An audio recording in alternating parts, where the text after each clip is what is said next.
Okay students, so let's get started with the past papers for forces and pressure. ठीक है, this is in one chapter. So first MCQ we have is a submarine is in equilibrium in a fully immersed position. ठीक है भाई, ये submarine जो है वो fully submerged है in a ocean. What causes the upthrust on the submarine? भाई upthrust किसकी वजह से होता था? Difference in pressure या change in pressure on the top surface and the bottom surface. तो ऐसा कोई ऑप्शन है? A couldn't be our option. B में क्या लिखा है? द सी वाटर एक्सर्ट्स, नहीं. The submarine displaces its own volume of sea water, नहीं. डी में क्या लिखा है? There is a difference in water pressure acting on P T sorry that is at the top and P B that is acting at the bottom. तो इस difference in pressure की वजह से क्या होता है बच्चों? There is an upthrust. तो D could be our answer. So what is question 2 saying? Basically question 2 ये कह रहा है कि एक सॉलिड स्फीयर है, उसको आपने फुल्ली इन वाटर इमर्स किया हुआ है. Let suppose this is a solid sphere, इसको आपने फुल्ली वाटर के अंदर इमर्स किया हुआ है और अभी इसे पकड़ा हुआ है हाथ से. ठीक है, let suppose this is an arrow representing N hand. उसके बाद क्या होता है? यू रिमूव योर हैंड या यू रिलीज द स्फीयर. जब इस स्फीयर रिलीज करते हो तो क्या होता है? स्फीयर ऊपर की तरफ जाना शुरू कर देता है. ठीक है, इसका मतलब क्या है? इसका मतलब ये है कि upward force is greater than downward force. ठीक है, downward force, let me write it here, downward. ठीक है. अच्छा, अब इसमें हमसे सवाल क्या पूछा हुआ है? what are the changes in upthrust.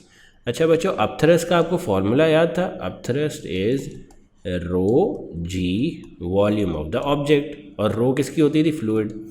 देखो, अब थ्रू आउट इट्स जर्नी, इस पूरी जर्नी में फ्रॉम दिस टू दिस, जो इसकी रो है फ्लूइड की, इज इट चेंजिंग? नो. क्या जी चेंज हो रही है? नहीं. क्या volume of the object change हो रहा है? स्फीयर का वॉल्यूम चेंज हो रहा है throughout this journey from let suppose A till B. क्या वॉल्यूम चेंज हो रहा है स्फीयर का? नहीं. तो आप थ्रस्ट बच्चों कांस्टेंट रहेगी. तो C and D can't be our options. ठीक है. अब बच्चों, जैसे जैसे ये बॉल ऊपर जाती जाएगी it will gain some speed. ठीक है, जैसे जैसे बॉल ऊपर जाती जाएगी, let me write it here, as the ball या sphere moves upwards it gains what? It gains speed. अच्छा, अब आपको याद है अगर वाटर में आप स्पीड गेन करते थे तो आपको एक फोर्स लगती थी जो आपकी मोशन को रेजिस्ट करती थी. भाई जैसे अगर आप एयर में बॉल को फॉल करा रहे हो तो जैसे जैसे आपकी स्पीड बढ़ेगी एक बैकवर्ड फोर्स बढ़ती थी आपकी ऑब्जेक्ट पे. याद है? What was that backward force? That was air resistance. इसी तरह जब भी आप पानी में अपनी स्पीड बढ़ाओगे तो आपके मोशन के ऑपोजिट एक फोर्स लगना शुरू हो जाएगी, दैट इज विस्कस ड्रैग. ठीक है. अब बच्चों, जब विस्कस ड्रैग लगना शुरू हो जाएगी, लेट से स्पीड इंक्रीजेस, तो विस्कस ड्रैग, ये स्मॉल वी से वी रिप्रेजेंट वेलोसिटी रिप्रेजेंट कर रहा हूँ और capital V and subscript D से विस्कस ड्रैग रिप्रेजेंट कर रहा हूँ. तो जब वेलोसिटी बढ़ेगी बच्चों एंड उसके रिजल्ट में विस्कस ड्रैग बढ़ेगा तो resultant force that was first equal to only the upthrust. भाई जब आपकी वेलोसिटी 0 थी तब रिजल्टेंट फोर्स किसके इक्वल थी? सिर्फ अपथ्रस्ट के. लेकिन अब उससे आप क्या माइनस कर रहे हो? Up force that is the upthrust minus क्या? Viscous drag. तो आपकी रिजल्टेंट वेलोसिटी या फोर्स क्या हो जाएगी? Sorry, force, resultant force will decrease. B का आंसर बच्चों, 2 का आंसर बी होगा. Let me say it again. किस तरह बी होगा बच्चों? अपथ्रस्ट जो है वो throughout the journey from A to B constant रह रही है. क्यों? Because it depends on the density of the fluid, वो सेम रह रही है. जी ऑन द प्लैनेट वो सेम रह रही है. वॉल्यूम ऑफ द स्फीयर वो सेम रह रहा है थ्रू आउट द जर्नी. जो रिजल्टेंट फोर्स है बच्चे, that is a component of 2 forces, up forces and down forces. जैसे जैसे वेलोसिटी बढ़ रही है, जो डाउन फोर्स है that is the viscous drag, वो बढ़ रहा है. तो ज़्यादा विस्कस ड्रैग जो है सेम अमाउंट ऑफ अपथ्रस्ट से माइनस करोगे तो रिजल्टेंट फोर्स क्या आएगी? Resultant force will start to decrease. अच्छा, this question is slightly tricky but do follow me. आप लोग इंशाल्लाह इसको कर लोगे. ठीक है. अच्छा, लिखा हुआ क्या है? A cylindrical height h floats in sea water, ठीक है, सिलेंड्रिकल आइसबर्ग है हाइट h का, that floats in sea water. The top of the iceberg is that height h. भाई टॉप ऑफ द आइसबर्ग क्या है, h में, ठीक है. Above the surface of the water, मतलब ये वाला रीजन जो मैं ब्लू में मार्क कर रहा हूँ, that isn't immersed in water, ठीक है. Do remember this. अच्छा, अब लिखा हुआ क्या है, the density of ice is this and the density of water is this. What is the height h? हमें हाइट h निकालनी है above the sea water in this terms में. कोई भी एक आंसर होगा इसका. अच्छा देखो बच्चों, फ्लोट से आपको क्या पता चल गया? फ्लोट से ये पता चल गया कि इस पूरे का weight that is W is equal to what, जो अप थ्रस्ट आ रहा है, ठीक है. तो up thrust will be equal to W, ठीक है. अच्छा, बारी बारी करके अब थ्रस्ट और वेट भी निकाल लेते हैं. अब थ्रस्ट किसकी वजह से होता है? सिर्फ the portion of the object that is immersed. तो portion of the object that is immersed कौन सा है? ये वाला. तो इसका अब थ्रस्ट किस तरह निकलेगा? अब thrust is equals to rho that is immerse किस में? वाटर में. तो रो W इंटू जी क्या है? जी अपनी जगह पे आ जाएगा. And what was the other value? Volume of the object. अच्छा, इसको और सिंप्लीफाई कर सकते हैं. रो W जी इंटू एरिया, और एरिया के साथ क्या कर देते हैं? हाइट. हाइट कितनी इमर्ज्ड है? Height is capital H minus small h, ठीक है. ये आ गया आपके पास U. W किस तरह आएगा बच्चों? W is equals to mg. m को आप किससे रिप्लेस कर सकते हो? रो ऑफ आइस लगेगा यहाँ पे, क्योंकि जो सब्सटेंस है वो किससे मेड है? आइस से. तो rho of ice that is density of ice into what? Into volume of the object again, ठीक है. और यहाँ पे क्या आएगा? और यहाँ पे दूसरी चीज़ आ जाएगी G, ठीक है. अब वॉल्यूम ऑफ द ऑब्जेक्ट को यहाँ पे, ये जो वॉल्यूम ऑफ द ऑब्जेक्ट है that is the volume of the object emerged, ठीक है. आई भी लगा दो इसके साथ.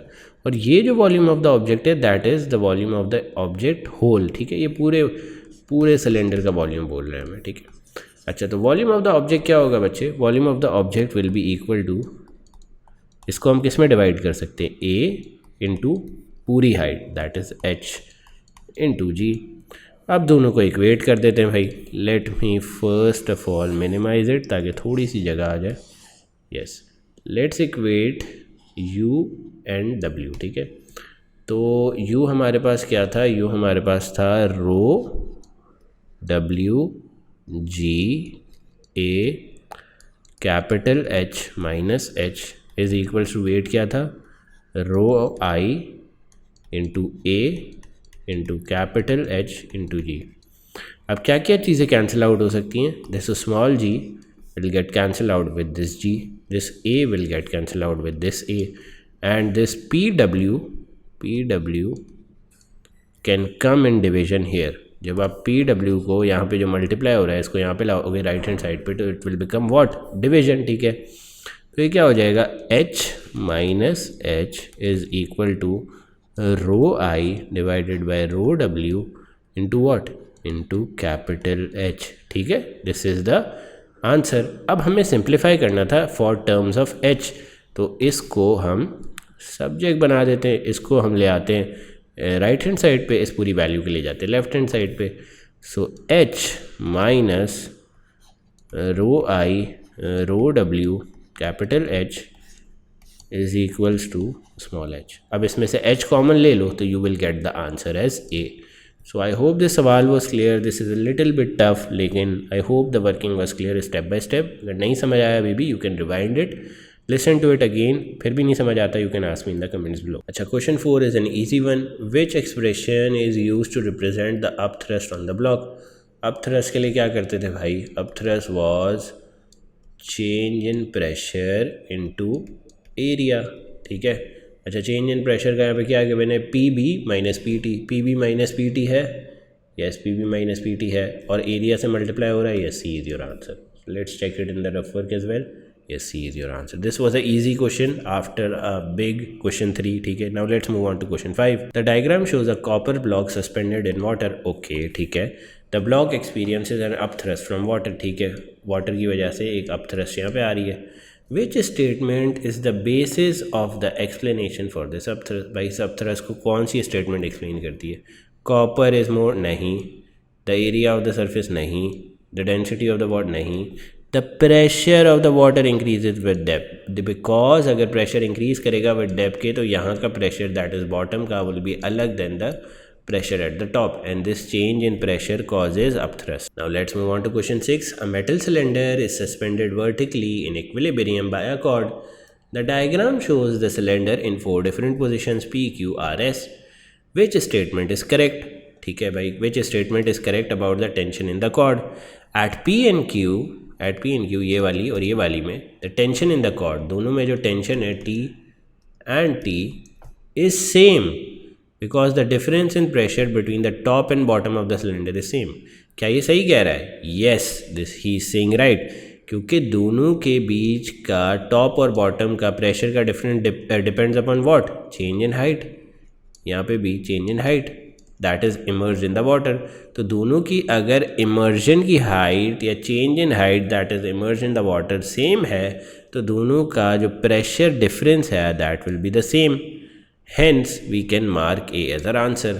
This is basically upthrust की definition. यार upthrust का formula क्या था? Rho G volume of the object.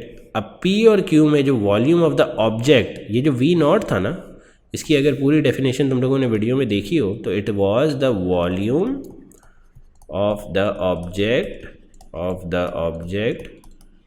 immersed in water. ठीक है, तो अगर P and Q completely immerse in water हैं तो दोनों का volume that is immerse in water same है तो दोनों की अपथ्रस्ट सेम लगेगी, दोनों का चेंज इन प्रेशर सेम होगा. Hence A is our answer. अच्छा, अब आ जाओ क्वेश्चन 7 पे. An air bubble is rising, मतलब क्या हो रही है? अपवर्ड मूवमेंट हो रही है. तो बच्चों अगर मूवमेंट अपवर्ड हो रही है तो विस्कस ड्रैग कहाँ एक्ट करेगा? Viscous drag will act downward, क्योंकि विस्कस ड्रैग हमेशा मोशन के ऑपोजिट एक्ट करता है. At constant speed, the forces on it are upthrust, the viscous drag and weight. तो let's mark it. Weight नीचे act करेगा, viscous drag भी नीचे एक्ट करेगा और the only force acting upward will be the upthrust. So A is our answer. So let's see this question as well. The diagram represents a sphere under water. P, Q, R, S are forces acting on the sphere due to the pressure of water. Okay.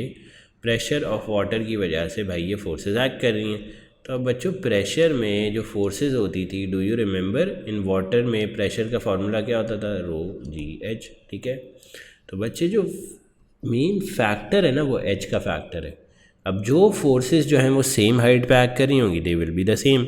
जो forces ज़्यादा height पे act कर रही होंगी या ज़्यादा depth पे act कर रही होंगी they will be greater then those acting at a lower depth, या आप कह सकते हो कि कम हाइट पे जो फोर्सेस एक्ट कर रही होंगी they will be smaller compare to those forces that are acting at a greater height. Which information about the magnitude of forces is correct? S and Q same height पे act कर रही हैं तो we will equate these दोनों, इन दोनों का magnitude same होगा. And are जो है वो ज़्यादा डेप्थ में एक्ट कर रहा है तो इसका magnitude will be greater than what? P. तो आंसर क्या आ जाएगा? A. Simple. Which diagram best shows the forces acting on a ball falling at constant speed through a liquid? देखो अब बॉल जो है नीचे की तरफ फॉल कर रही है. ठीक है, तो विस्कस ड्रैग कहाँ होगा बच्चे? ऊपर की तरफ होगा हमारा विस्कस ड्रैग. ठीक है, तो विस्कस ड्रैग ऊपर होगा, वेट नीचे होगा. वेट नीचे है एंड विस्कस ड्रैग ऊपर है एंड अपथ्रस्ट भी आपका कहाँ होना चाहिए? ऊपर की तरफ. So which is the remaining option? D is your remaining option. Okay, इसमें ए क्यों नहीं हो सकता? क्योंकि अगर आप वेट का मैग्नीट्यूड देखो इट इज़ लेस, मतलब एक वेट की फोर्स लग रही है यहाँ पे, सिर्फ एक फोर्स, और यहाँ पे सेम मैग्नीट्यूड की दो फोर्सेज लग रही हैं तो इम्बैलेंस हो जाएगा. लेकिन हमें क्या चाहिए? कांस्टेंट वेलोसिटी का. तो दो फोर्सेस के एरोज जो है वो प्लस करके सेम साइज़ के होने चाहिए. इस केस में वो नहीं हो रहा, सिर्फ डी के केस में हो रहा है. अच्छा, sphere is falling from rest through the air. ठीक है, जब रेस्ट से स्टार्ट करेगा तो इस पर सिर्फ क्या एक्ट करी होगी? वेट. आहिस्ते आहिस्ते स्पीड बढ़ेगी तो एयर रेजिस्टेंस एक्ट करना शुरू करेगी. The variation of spheres velocity with time is shown. Okay, which diagram shows the forces acting on the sphere when its velocity corresponds to point P? भाई कौन C diagram show कर रही है forces को जब उसकी वेलोसिटी P पे, मतलब टर्मिनल वेलोसिटी से थोड़ा सा नीचे. This is terminal velocity. क्यों टर्मिनल वेलोसिटी? ये because this become the constant velocity. ठीक है, अच्छा टर्मिनल वेलोसिटी से थोड़ा सा पहले, तो इसका मतलब क्या होगा? वेट जो है वो थोड़ा सा ज़्यादा होगा compare to air resistance. A में ऐसा है नहीं, ए में एयर रेजिस्टेंस और वेट दोनों इक्वल है। बी में सिर्फ वेट अटैक कर रहा है, so we will neglect this as well. D में कुछ उल्टा ही हो रहा है, air resistance is greater than weight, so this will also be discarded. Only C is the remaining option, so we will take that. ठीक है, सो now let's move on to some structural question. The remaining MCQs you can do it at your home, और अगर फिर भी कोई सवाल हो you can ask me in the comments below. So what is the first question? A cylinder is suspended from the end of a string. ठीक है भाई, ये सिलेंडर जो है स्ट्रिंग के एंड से सस्पेंडेड है। The cylinder is stationary in water with the axis of cylinder vertical as shown. Okay, cylinder का वेट ये है, डेंसिटी ऑफ वाटर ये है, सिलेंडर की आपको रेडियस भी गिवन है, हाइट भी गिवन है। Okay, the cylinder has a weight of this, height h, cross sectional diameter of this, the density is this, the difference between the pressure on the top and the bottom भी given है। शाबाश, this is a really easy question। Calculate the height of the cylinder, height h of the cylinder calculate करनी। अच्छा, तो first of all to calculate the height h we will utilize this change in pressure। भाई change in pressure क्या था हमारे पास, 520 pascal, और liquid में हमें क्या पता है, change in pressure is equals to rho g into change in h, also this could be termed as h। तो 520 यहाँ पे रखते हैं, रो की जगह क्या रखेंगे 1 इंटू 10⁻³ जी की जगह क्या रखेंगे 9.81, और चेंज इन एच की जगह we will put H. So H will come out to be 0.053 meters। Now we have to show that the upthrust on the cylinder is this. Upthrust के क्या फॉर्मूला होता था बच्चों, change in pressure into area. Change in pressure क्या है भाई, change in pressure is 520, तो 520 लिख दिया। और एरिया किसके इक्वल हो जाएगा, area will be equal to what, pi R square. R कहाँ से आ जाएगा, रेडियस कहाँ से आ जाएगा, we will divide this by 2, radius will be 0.031 divided by 2। So we put pi here and R की जगह we put 0.031 divided by 2 whole square. So the answer of the upthrust comes out to be 0.39 newtons. Now the third part is to calculate the tension in the spring. तो यार अगर ये मैं diagram देखूँ जिसमें मुझे पता है कि upthrust that is upward force कितनी है भाई 0.39 न्यूटन्स, डाउनवर्ड फोर्स कितनी है वेट की, डाउनवर्ड फोर्स कितनी है 0.84 न्यूटन। तो जो रिमेनिंग फोर्स है अपवर्ड वो कहाँ चली जाएगी, टेंशन में। So I just minus 0.84 minus 0.39। So let's do it here, let me go here. ठीक है, 0.84 minus 0.39 will be your tension का answer. This comes out to be 0.45 newton. Now let's move on to the next parts. The string is now used to move the cylinder in A vertically upwards through water. The variation with time t of the velocity v of the cylinder is shown. Okay भाई, जो string है उससे आपने cylinder को बाहर निकालना शुरू किया आउट ऑफ द वाटर, और variation of velocity with time is given. Use figure 2.2 to determine the acceleration of the cylinder at time 2। तो भाई ये वेलोसिटी टाइम ग्राफ गिवन है ना, तो वेलोसिटी टाइम ग्राफ का ग्रेडियंट इज व्हाट, एक्सेलरेशन। तो let's take 2 points here, this would be around 1 2 3 4 5, तो this will B 8। ठीक है, 8 हो जाएगा ये। तो ये पॉइंट क्या बन जाएगा बच्चों, this will come out to be, let me mark it in the red so it's more visible. ये एक्स एक्सिस पे क्या है 2, वाई एक्सिस पे क्या हो जाएगा 8। तो एक्सेलरेशन किसके इक्वल हो जाएगी, gradient of the velocity time graph that is change in Y divided by change in x, that is equals to 8 divided by 2 is equals to 4 ms minus 2. One mistake made here is that this wouldn't be ms minus 2, this would be centimeters minus 2 s minus 2। ठीक है, centimeters s minus 2, या you can use it as 4 into 10 minus 2 into ms minus 2, because यहाँ पे velocity में centimeter है, so you need to convert that unit। ठीक है, the top face of the cylinder is at a depth of this। भाई जो top face है, let me take you here and clean this diagram। ठीक है, जो top face of the cylinder है वो है at a depth of what, 0.32 meters। now let's see what he is saying after that। Use figure 2.2 to determine the depth of the top face below the surface of the water at time t t is equals to 4 second. अब ये कह रहा है कि after t is equals to 4 second जो top face है उसकी depth कितनी रह गई है, ठीक है। आपने जब ये सिलेंडर पुल आउट करना शुरू किया, लेट्स से हियर एक पुली लगी हुई है, आपने पुल आउट करना शुरू किया, तो आफ्टर 4 सेकेंड ये जो 0.23 की डेप्थ है कितने पे जाके रुक जाती है, ठीक है, या कितने पे जाके ख़त्म होती है। तो after 4 seconds what do we have velocity time का ग्राफ। तो can we calculate area under this graph to calculate the distance moved? Yes, क्योंकि वेलोसिटी टाइम ग्राफ के दैट इज ग्राफ के नीचे का एरिया इज व्हाट, डिस्प्लेसमेंट या distance. So let's calculate this area. This will be 2 triangle, सही है। Let me draw a line here, ठीक है। This would be a dropping line at 2.5 और दिस विल बी 10, ठीक है। तो we have 2 triangles here, one this and one this. So बारी बारी दोनों का एरिया निकाल लेते हैं। फर्स्ट का एरिया किस तरह निकलेगा, 1/2 into 2.5, that is this base into 10. So this equals to what? This equals to 5 into 2.5, that is equal to 7.5. Second triangle का एरिया किस तरह निकलेगा, 1/2 into 2.5 into नो बेस इसकी 2.5 नहीं है, देखो 2.5 से 4 जा रहे हैं, तो इसकी बेस क्या हो जाएगी 1.5 into 10. 2 gets cut with here and 1.5 into 5 is equal to what? It is equal to 7.5। और ये ऊपर वाला आंसर हमने गलत लिखा है, 2.5 into 5 will be equal to what, 12.5। तो दोनों को ऐड करेंगे तो what we will get as our answer, we will get as 20 centimetre, सही है। 20 सेंटीमीटर हमें आंसर मिल गया हमारा। अच्छा, तो इसका मतलब क्या है कि ड्यूरिंग द 4 सेकेंड जो आपने डिस्टेंस ट्रैवल किया है that is what, that is 20 centimetres और 0.2 मीटर्स। तो इनिशियली डेप्थ क्या थी, 0.32, माइनस कर दो यार 0.2, you will get the after या फाइनल डेप्थ, ठीक है, that equals to 0.12 metre. Simple, this was a really easy question. Now let's come on to part C. The cylinder in B is release from the string at t is equals to 4 seconds. The cylinder falls from rest vertically downwards through the water. Vertically downward जा रहा है भाई। Assume that the upthrust acting on the cylinder remains constant as it falls. Okay. State the name of the force that acts on the cylinder when it is moving and does not act when it is stationary. कौन सी ऐसी force है भाई, viscous drag. Viscous drag कब लगता है, जब सिर्फ cylinder या कोई भी चीज़ वाटर में मूव कर रही होती है, स्टेशनरी होता है तो विस्कस ड्रैग नहीं लगता।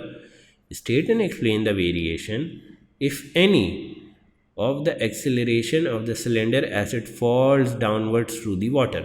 हमें एक्सेलरेशन ऑफ सिलेंडर की वेरिएशन बतानी है as it falls down the water. भाई जैसे जैसे आपकी वेलोसिटी इंक्रीज़ करती जाएगी क्या होता रहेगा, विस्कस ड्रैग की फोर्स इंक्रीज़ करती रहेगी।